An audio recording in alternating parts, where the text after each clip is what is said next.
Hi guys! In today's video, I'm showing you how can you hide your story on Instagram from a specific person. The process is very simple and very easy. Open your Instagram app.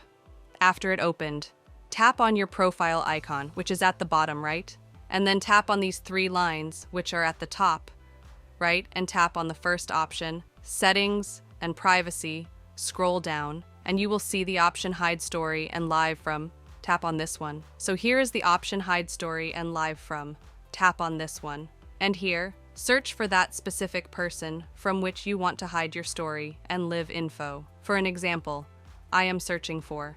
So this is my second Instagram account, and I will hide my Instagram story from my second account.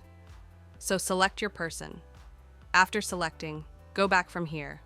So you can see the one person is added if I tap on this one. So here's the person from which I'll hide my stories of Instagram. So by using this method, you can hide your Instagram stories from a specific person.